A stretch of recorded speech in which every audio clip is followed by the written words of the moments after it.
Whoa. Yeah.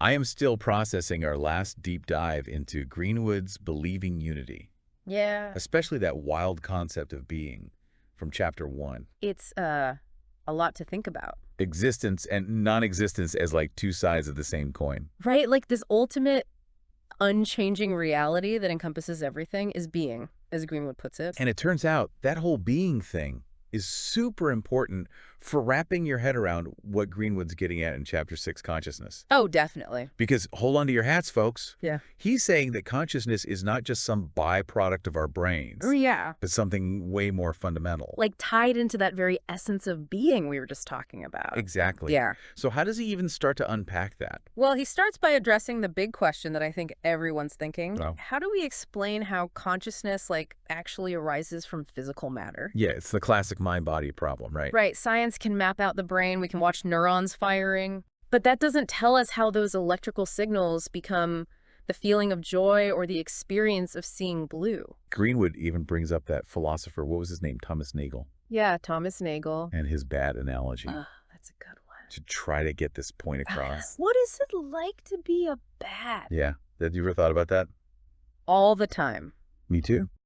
Because bats, they experience the world through echolocation. Right. So different. So their reality is so different from ours that we can't even imagine what it feels like to be a bat. And that's just one animal. Right. Like, think about all the other animals that are experiencing reality in ways that we can't even fathom. Right. It makes you wonder, is my dog having a totally different type of conscious experience of the world than I am? Totally. Okay, so some people try to argue that consciousness is just an illusion, Mm. a trick of the brain. But Greenwood's not buying that. No, he's not at all. No. He points out this simple but powerful paradox. If consciousness is an illusion, Right. then who is perceiving the illusion? Right. You can't have an illusion without someone to experience it. Exactly. So if we can't just dismiss consciousness as an illusion, does that mean that everything we perceive is accurate? Mm. A true reflection of reality? Now, that's where things get even more interesting, because Greenwood argues that it might not be consciousness itself that's illusory, No.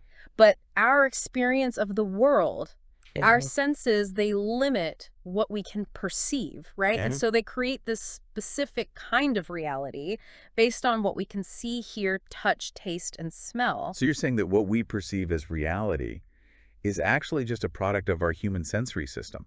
Exactly. Whoa, hold on. Are you saying that, like, the world is happening inside our consciousness? Well, think about it this way.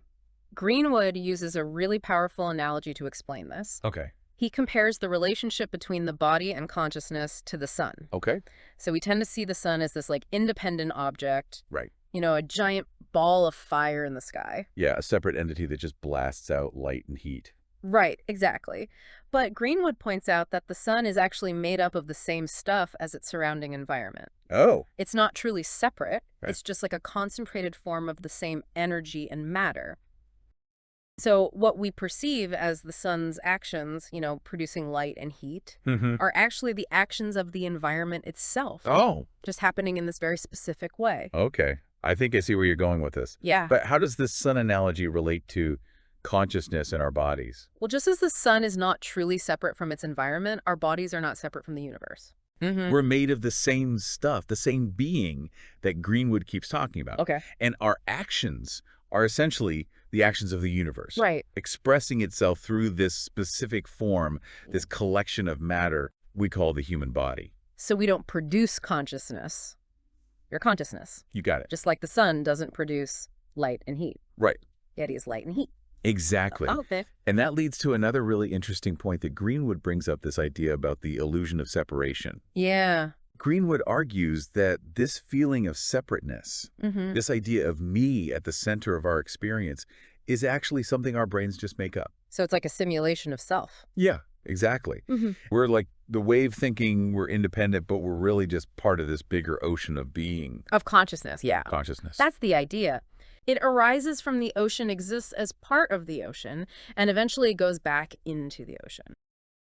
He argues that the belief in separation is actually what creates the experience of separation.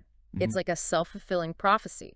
We think we're separate, so we experience ourselves as separate. Right. But really, there's only this unified being experiencing itself through all these temporary forms. So if we could somehow let go of that belief, would we experience reality differently? That's a great question. Greenwood seems to suggest that it's possible. Hmm. He thinks by recognizing that the separate self is an illusion, Uh-huh. we're able to experience consciousness more expansively. But how do we do that? Well, maybe experiencing that ultimate unity is beyond me right now, but just grasping this concept intellectually that we're not separate Right. is pretty powerful in itself. It really is. It can change how we see everything. How so? Well, like, think about subjectivity and objectivity. Okay, I always thought those were pretty simple ideas. Subjective is personal, objective is factual. Yeah, we tend to think of the world as made up of these solid objective things that are Right. totally separate from our subjective experiences. Hmm. He says everything is actually a process, a constant flow of energy. And So like my coffee mug isn't actually solid. well, not in the absolute sense. Okay. It just seems that way because our senses and our brains simplify things. Uh-huh. They categorize them and create the illusion of these separate solid objects. So there's this constant interplay between what we call objective and subjective, Exactly. Everything's connected, even our own personal experiences. like in a dream. Yes. Yeah. In dreams, everything is so fluid and changeable. Yeah, our perceptions are always shifting. Right, but there's still a sense of awareness experiencing it all. And Greenwood uses dreams as an example of how consciousness can keep going, Hmm. even when our normal waking experience is totally different. So even when our experience of the world is completely different, that underlying awareness, that connection to being is still there. That's the idea. It Different- really drives home the point that we're not just our individual experiences, Hmm. but expressions of this unified consciousness. So it's like we're all tuned into the same radio station, Yeah, but we each have our own unique speakers, exactly. creating slightly different variations of the same signal. I like that analogy. Green was really proposing a whole new way of understanding reality. He is. And if he's right, what does that mean for how we live our lives? It really changes how we see ourselves and others, doesn't it? If we're all expressions of this one being, the lines between self and other get kind of blurry. Totally. It's like that saying, we're all connected, but Greenwood's going deeper than just good vibes. You know? Yeah, he's grounding it in that fundamental idea of being. Exactly. And that has big implications for how we understand our place in the world. For sure. Like, think about it. If harming someone else is ultimately harming a different expression of yourself, Right. of the same being, It really changes things. how does that change your actions? Yeah, it makes you think twice.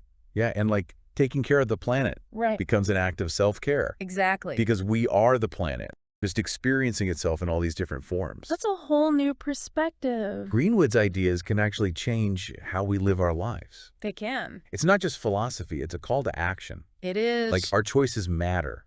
They do. They affect the whole. It challenges how we see the world, too. How so? Like all this emphasis on materialism. Yeah, The idea that physical matter is the ultimate reality. but Greenwood's saying consciousness is primary. That's right. Matter is just a manifestation of consciousness. It flips everything on its head. It really does. Yeah. Suddenly, science and technology take on a whole new meaning. They're tools for understanding consciousness. Not just the material world. And art and music. Right. They become ways of expressing this universal consciousness.